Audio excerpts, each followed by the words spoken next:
Wow, look at this cute aesthetic plant. Hey guys, welcome back to my channel. The other day I was reading an article on Self magazine, and it talked about 9 ways to basically calm down, and calm down in a sense of not holding yourself to these should and shouldn'ts that we normally implement in our day-to-day lives, because right now we're not living in our normal day-to-day lives. Yes, a lot of us are still working, but that's kind of the extent of it. We're spending a lot more time at home. We're not really able to go out and socialize or go out to stores or to events, and so a lot of us are having to reinvent what our new normal is. And as a cancer survivor, I've kind of already gone through this twice while I was doing my treatment, so it's a little bit of familiar territory for me. But even so, I have been finding it a little bit challenging to keep myself, I don't want to say motivated, but almost content and happy every day. I'm a very social person, and so I've been finding it a little bit difficult in the sense that I'm not able to socialize. I'm not able to go out. I love being outside and being able to do things, and although I can go for a walk, that's kind of the extent of it. I wanted to take this opportunity to kind of briefly go over the things in this article that really target how we need to kind of go easy on ourselves during this time, and that we should not hold ourselves to the same expectations that we normally would have done. And so that's kind of what we're going to be doing today. And so I have it pulled up on my phone here.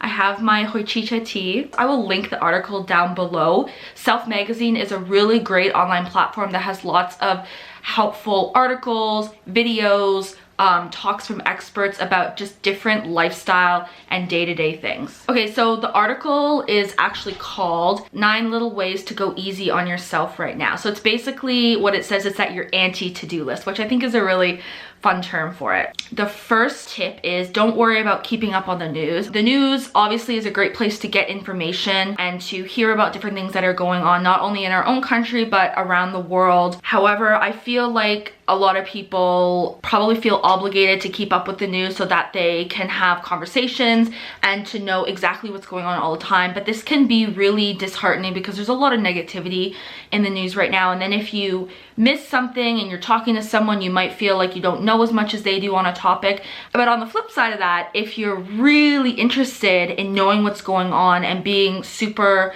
knowledgeable and fascinated by what's going on in the world, that's also okay. You can be watching the news or having the news on all the time and keeping up to date with it. There's nothing wrong with that either. So there's two sides of this. There's nothing wrong with saying that you can't handle the news and what's going on, and then there's nothing wrong with being able to actually consistently watch the news and be kind of like drawn in and fascinated with what's going on. Okay, the second tip is be nice to yourself if you can't look away. So that's kind of what I was saying before. If you can't look away from the news or from your phone or from the TV, then that's also okay. I've spent a lot of my time watching YouTube, not necessarily news related, but like I'm super into like paranormal, and like I love learning about people's lives and people who are also struggling with like mental health issues and how they've been doing better for themselves. And so I've been watching a lot of YouTube on those kind of things, probably way more than I was watching before when I was, you know, going to work and doing my day-to-day activities.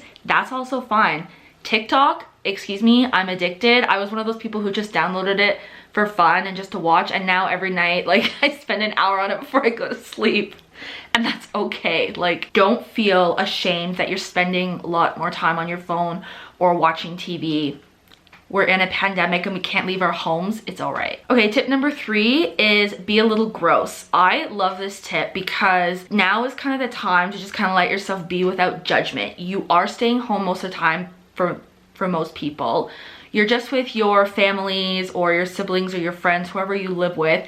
So who cares if you don't shower for a few days, or if you wear your hair up in a bun, or like me, if you don't brush your teeth in the morning. Don't have to look or present yourself as the best all the time. Another thing that this point kind of covers is letting yourself eat more freely. So if you want to eat more carbs, I love carbs, so I don't think you should cut them out. But if you want to, you know, maybe have like takeout more often, or if you want to eat in bed in your pajamas, or, you know, you just make craft dinner for dinner one night, like you don't have to stick to a strict diet or eating routine. One of my favorite parts of this point is that it says, for you, this could mean doing something you normally judge yourself on or cut back on to benefit others. Now is the time to allow yourself to be unsocially acceptable and not let those behaviors rule you. Number 4 goes into a little bit more detail of what I just talked about. Eat whatever the hell you want. I feel like this should be a rule anyways, and so does this article. There definitely are social and personal issues that get in the way of that.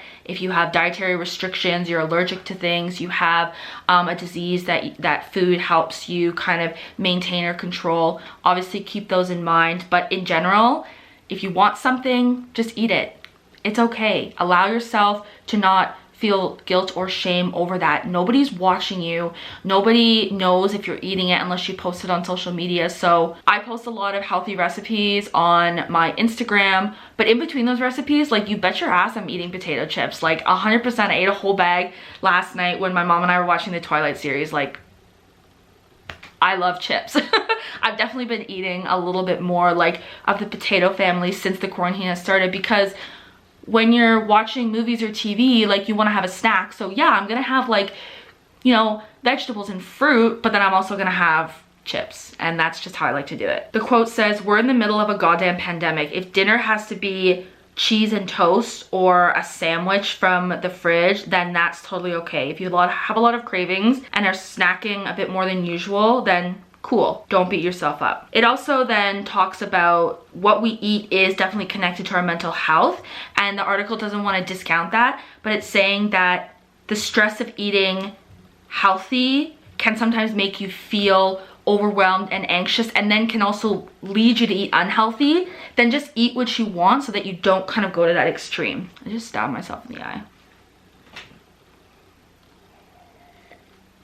Tip number 5 says wear whatever you want, or more realistically, wear whatever you can. I have sleeping pajamas and then I have daytime pajamas, and that's basically all I've been wearing. I haven't put on a pair of jeans since February. I've been wearing sweatpants and leggings every single day, and just t-shirts, baggy like men's long sleeve shirts. When I work out, I wear my workout clothes, and then they come right off and I put on my comfy clothes again.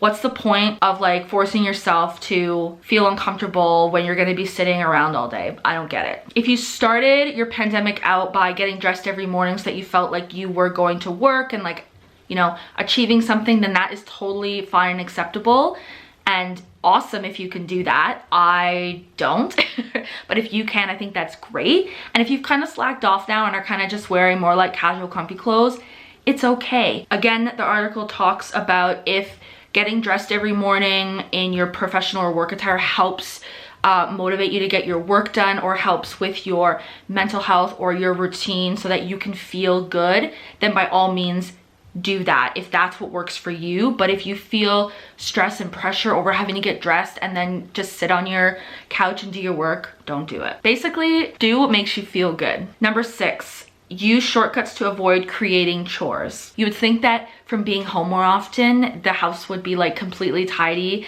and beautiful all the time, but it's actually the opposite, which my family suffers with too. So one thing we've been doing, which the article actually mentions, is switching from using your plates all the time to paper plates. You know, you don't have to use paper plates for every meal, but maybe like for breakfast and lunch, use a paper plate. You can compost or recycle them as long as they don't have dyed ink on them. And then for dinner, use your regular plates. Instead of hand washing your dishes all the time, you could also start using your dishwasher a little bit more if you have them.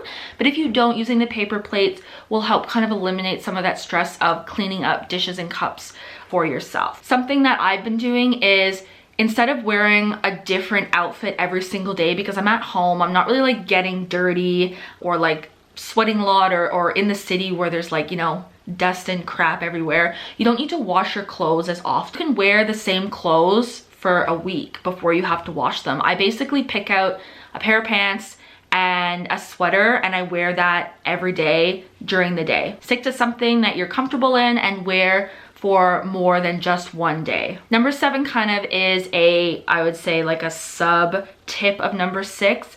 be kind to yourself if your home is messy or dirty. So some people are really impacted by the cleanliness or the organization of their house. And this is kind of a tricky one, but essentially what the point on here is saying is that by putting those pressures on yourself when you see your place messy and saying, oh my God, I'm such a pig, my house is a mess, like what's happening here? I can't function, I can't do this.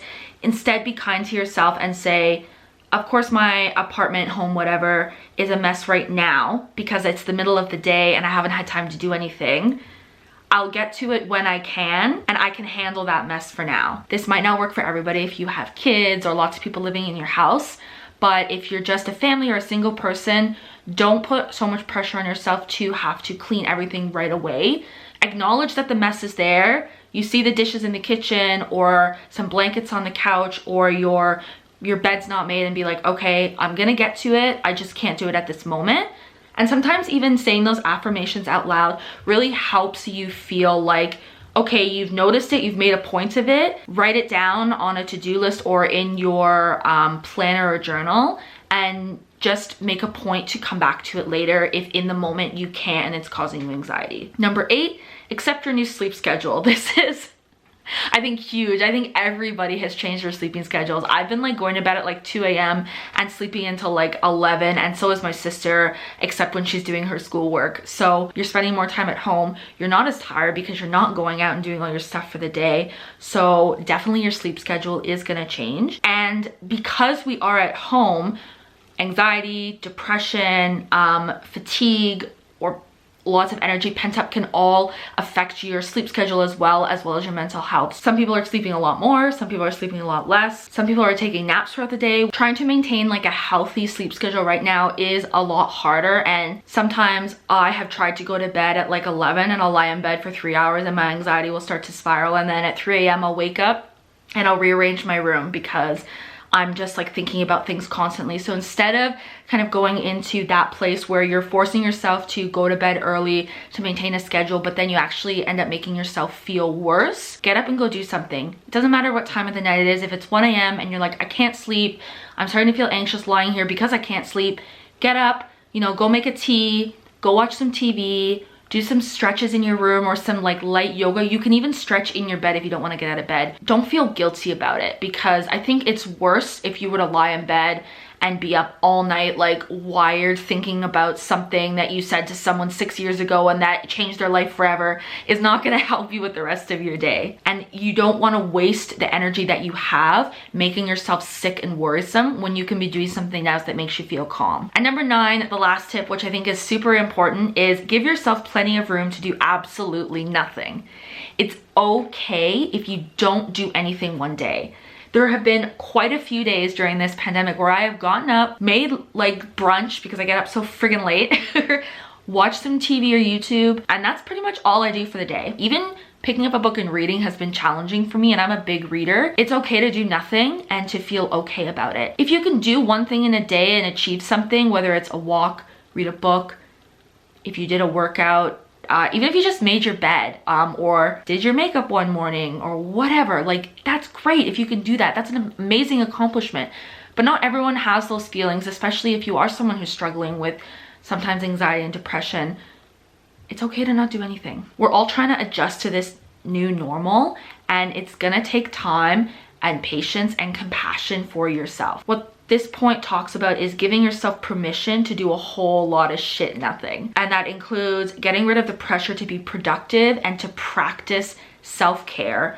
Obviously, in a broader sense, you do still want to practice self-care, but it doesn't have to be in the same context that we've always traditionally thought of before. Self-care can also relate to adjusting to new normals and how you are going to do that for yourself. And some days, you know, you actually shouldn't do anything and you can just sit in your feels and feel them. I was having a video chat with my friend the other day and I was like, you know, I've been feeling really depressed this week. I don't actually know why, but I just had to sit in my feels and feel them, and I've been feeling a lot better this week already. I know it's only Monday, but still I felt like the last few days I finally kind of started to feel better again, because sitting with your feelings, acknowledging them, realizing they're there, and that, you know, you don't feel okay right now is super important and such a big piece of self-care that I don't think a lot of people do.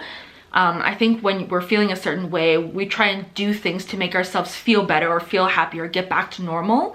And that's great, but just letting your feels fester a little bit is also okay. And sometimes that's the best cure, at least in my experience. Give yourself space to do or to not do whatever you need to do. Thanks so much for watching. I hope this video gave you a little bit of solace or calm knowing that it's okay to not be doing anything right now.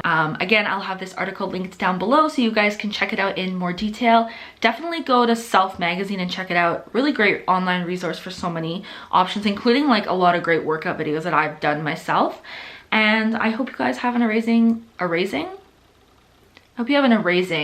rest of your week. Bye.